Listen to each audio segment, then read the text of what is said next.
Pada pertemuan kali ini, kita akan sedikit mengulas sosok dari Patih Danurejo IV atau Mas Tumenggung Sumodipuro, seorang Bupati Japan atau Mojokerto yang munggah balik menjadi Pepatih Kesultanan Yogyakarta.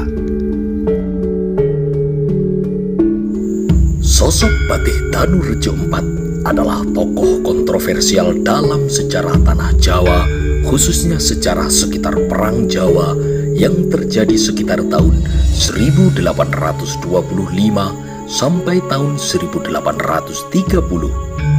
Secara tidak langsung, Patih yang digambarkan seperti karakter Sengkuni dalam pewayangan inilah yang memicu perang besar tersebut.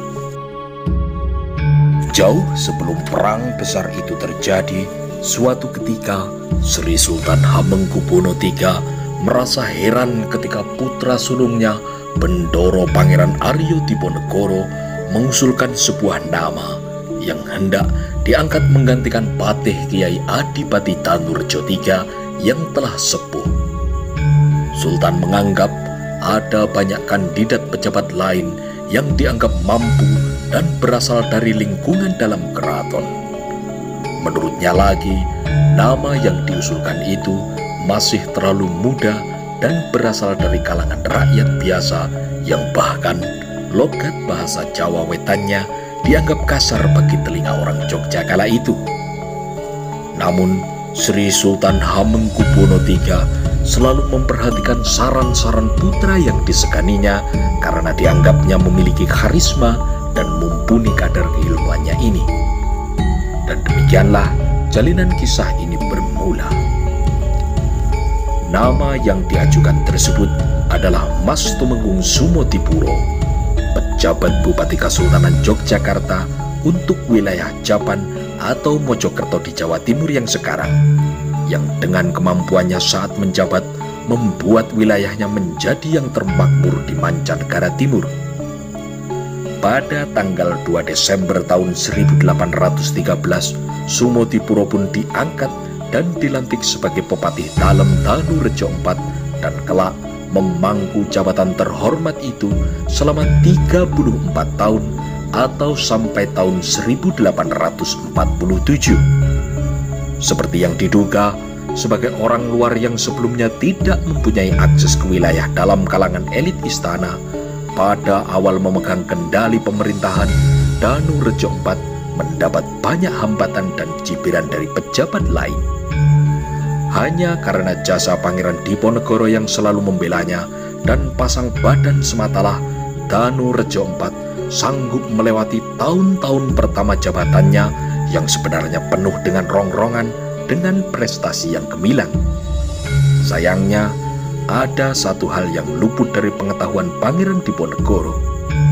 Terlepas dari pengaruh dan perlindungan sang pangeran, Danurejo IV justru tidak merasa berhutang budi. Sebaliknya, ia yang seperti dihinggapi sindrom kere munggah balik ini menyembunyikan sebuah luka dalam hatinya karena ia merasa hidup dalam bayang-bayang. Semua jasa dan budi baik Pangeran Diponegoro kepadanya justru serasa taburan garam yang makin membusukkan luka di hatinya. Danurejo IV dihinggapi perasaan rendah diri, seolah-olah semua mata menatapnya dengan memandangnya rendah.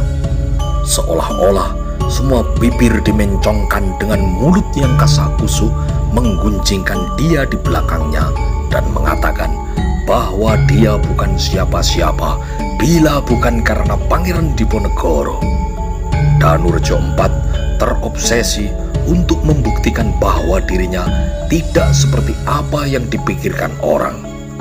Dia yakin dia bisa, mampu dan hebat meskipun tanpa campur tangan sang pangeran.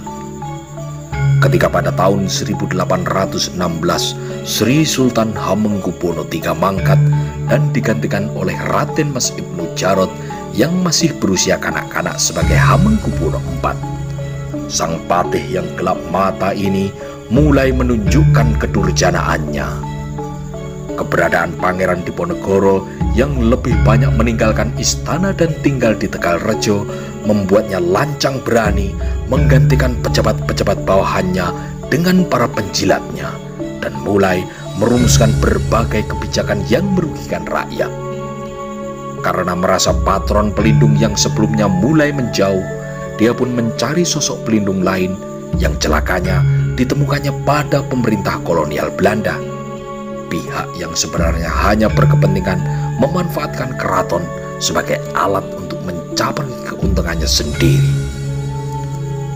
Untuk memuaskan luka hatinya, Danurejo IV rela menggadaikan jiwanya menjadi antek pihak asing. Naskah Jawa pada zaman itu mulai menggambarkannya sebagai seorang yang tidak baik dan rusak. Dia mendapat julukan setan kelambi manungso, yaitu setan berbaju manusia yang angeju sarwi lenggah atau merampok uang rakyat sembari duduk manis di singgasananya. Papat Kedung Kebo mencatat sebuah peristiwa yang menandai antiklimaks hubungannya dengan sang pangeran. Pada tahun 1822, pangeran memanggil Danurejo IV dalam sebuah penghadapan berkaitan dengan berbagai laporan miring atas kesewenang-wenangannya menindas rakyat.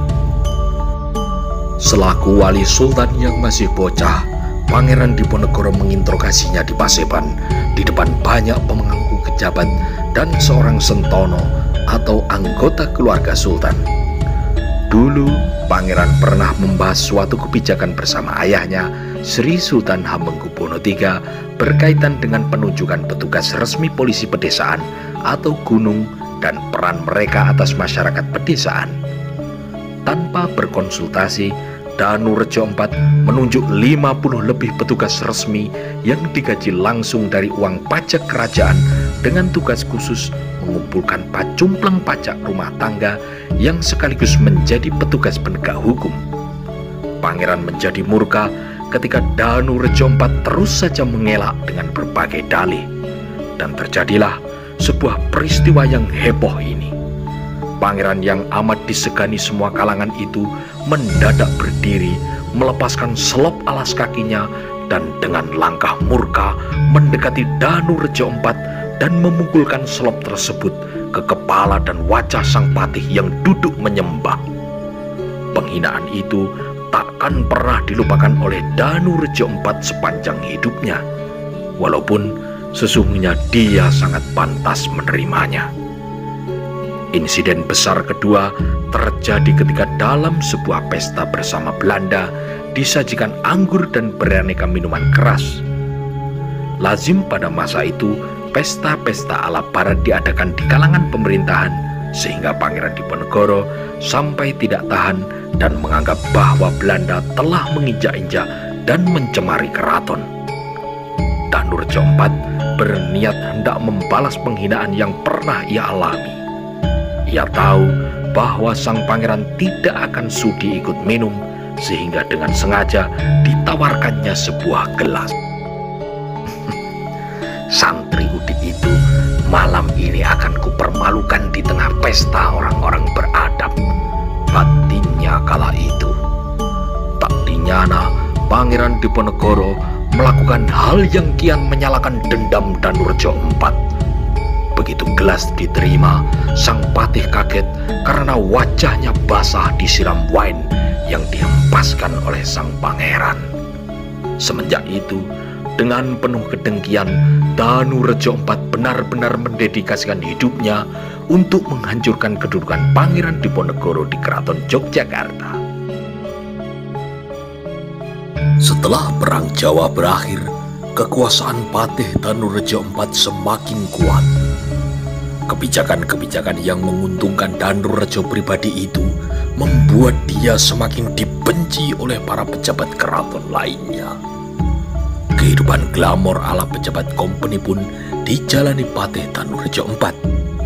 Bukan hanya mengkonsumsi minuman-minuman memabukkan, sang patih juga akrab dengan opium yang secara mudah ia dapatkan. Suatu ketika, atas dasar laporan penyalahgunaan wewenang yang dimilikinya sebagai seorang patih, pihak Gubernur Belanda di Batavia memutuskan agar Danurejo IV diganti dengan alasan dia sudah terlalu tua. Alasan yang sebenarnya adalah karena penggelapan pajak, seperti pajak pembuatan jembatan dan pajak penggalian kapur di daerah Gunung Kidul.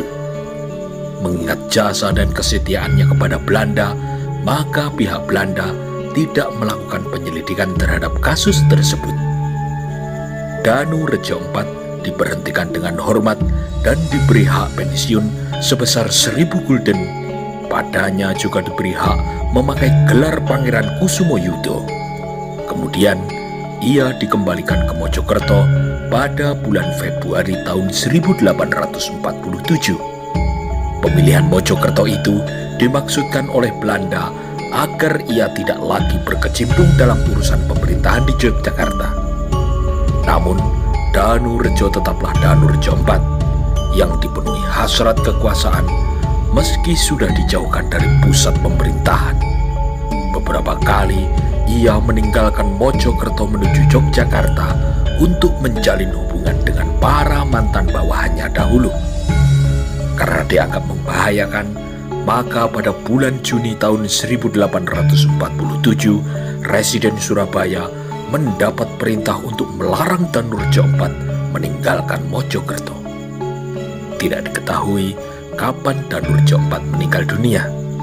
Peter Carey menyebut bahwa dia meninggal dan dimakamkan di Mojokerto, tanah pengasingannya.